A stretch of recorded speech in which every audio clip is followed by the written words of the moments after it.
8 Juni 2024 kita balik dengan Mapking XAUSD. Teman-teman bisa perhatikan pembentukannya. Kita seperti biasa ya, Saxo dulu yang sudah kita gambarkan untuk daily-nya. Teman-teman bisa perhatikan dalam Saxo ini dia nge-retest lagi di area lower high-nya. Ya, jadi higher high, higher low, lower high, lower low, lower high. Di sini dia membentuk equal, sebenarnya equal low, dan akan nge-retest di area lower high-nya. Kalau kita tarik basically by these places itu di 2337 ya, which is itu adalah area yang saya sudah marking. Jadi kalau saya balik nanti ke Wanda, teman-teman bisa see that places which is di sini 2333, 2335 ini. Jadi kalau kita naikin ini kan sampai 2337 sebenarnya this one. Jadi ini adalah areanya nanti yang kalau memang dia masih strong bullish dia akan nge-retest area tersebut. Sekarang kita akan bahas dalam pembentukan yang terjadi di momen saat ini. Teman-teman bisa perhatikan di H4-nya. Ya, di H4 ini sudah ada mulai gambaran penguatan. Ya, this one. Sudah ada mulai gambaran penguatan, termasuk juga di sini ada gap yang lumayan signifikan ya. Ini breakaway gap, kencang dia naik dan conditionalnya dia akan mengalami retest dulu. Kalau misalnya kita perhatikan dari Fibonacci retracement, ambil dari bottom di sini sampai paling atas 618-nya kita akan ketemu di area, saya maju dikit biar teman-teman bisa lihat.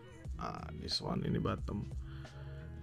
Dan itu di atasnya 618-nya ada di sini teman-teman. Ya, ini saya gambarkan aja. Nice. Ini 618-nya di 2310, 2311. Ya, kita pindah ke H1 di area ini. Ya, 2311, 239 lah, 2309. Ini areanya. Which is kalau misalnya kita ngelihat pergerakan dari gold, ya misalnya dia akan melanjutkan penurunan, if dia breakout 2317 ini maka dia lancar sampai ke 2310, 2309. At least kita sudah dapat areanya ya. Kalau bingung saya ulangin sekali lagi ya. Ini saya tarik dari bawah sini sampai paling atas 618. Kalau misalnya dari pergerakan yang terbentuk di pergerakan yang terbentuk di sini 618 itu di 2310. Sebentar, ini terlalu tinggi. Saya rada turunin dikit di pasnya. Nah, 2309.895 ya, itu area Fibonacci retracement 618-nya. Oke, sekarang kita nggak perlu pusing, kita fokus dengan data yang ada dulu aja, dengan pembentukan yang ada di market. Pertama kita tahu di sini dia nggak berhasil breakout, so this one LQ grab kita tarik.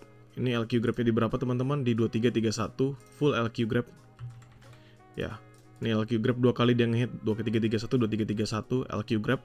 Dengan pembentukan new base-nya atau supply zone-nya, kalau misalnya kita menggunakan garis, teman-teman bisa lihat this one. Ini saya tarik di sini, satu ada di sini. Ya, ini adalah 2328 sampai 2326.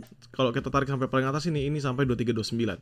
It means ya, kalau misalnya kita ubah jadi candle lagi, maka teman-teman bisa ambil area supply-nya. Supply-nya adalah 2327 sampai 2330. Saya tuliskan dulu 2327 2330 dengan liquidity grabnya 2331 ya, dia nge-grab beberapa kali tapi nggak berhasil breakout. Ini adalah supply zone, so this one will be our high risk sell position selama dia nggak breakout 2330, sederhana ya. Dan kalau misalnya kita perhatikan di sini pembentukan ini kan drop lalu dia mengalami base lagi, pembentukan base-nya saya tulis kembali, kita ambil paling bawahnya di sini, ini ada di 2319 ya. Jadi ini sebenarnya area yang sama seperti yang kemarin di area ini 2319, 2317. If we change it untuk menjadi garis, teman-teman bisa ngeliat ya. Untuk hidden base minornya, ini kan kalau salah saya pindah ke M30, maka teman-teman akan memperhatikan the same hidden base ya. Di sini. M30 sama di sini ada hidden base, hidden supply 23, 23. Ya, ini adalah gerakan kecilnya 23, 23, 23, 20. Ups and downs dari M30-nya. Ini kalau saya balikin candle, you can see what I'm talking about. Balik kita ke H1. Artinya apa? So, teman-teman punya patokan untuk entry sell atau entry buy ya, dengan conditional seperti ini. Pertama, sell high risk kita adalah 2327, 2330. Ini sell high risk. Untuk medium risk itu saya nggak akan makan 2333, 2335 ini. Enggak. Medium risk saya itu di atas ini. 2349, 2351.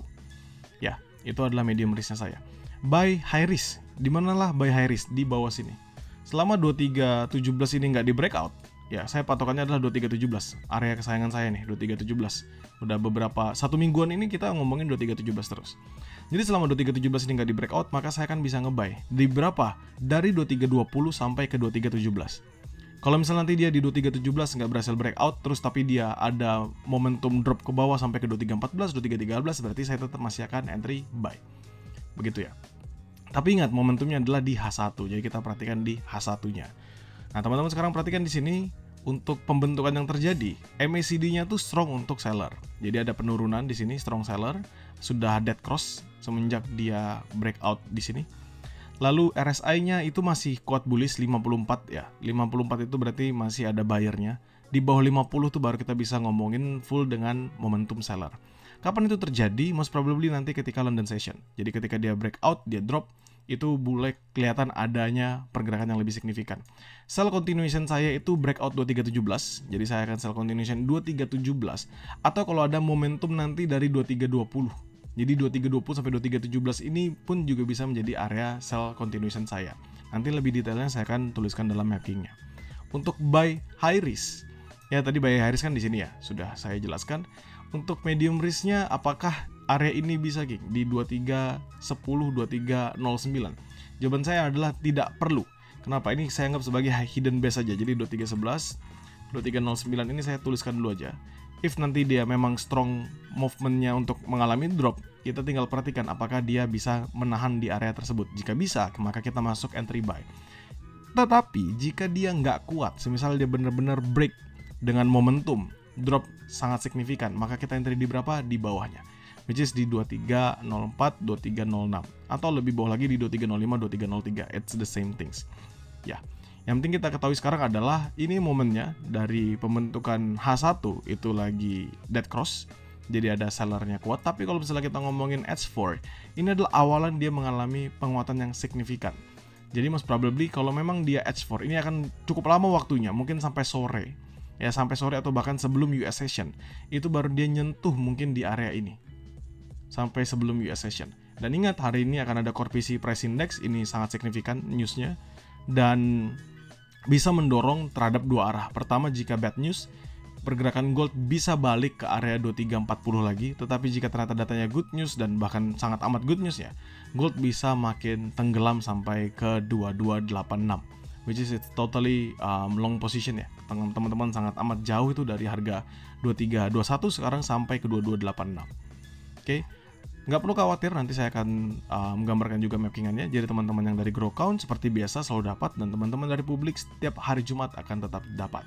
Jadikan ini sebagai referensi kalian ya dalam trade, semoga membantu.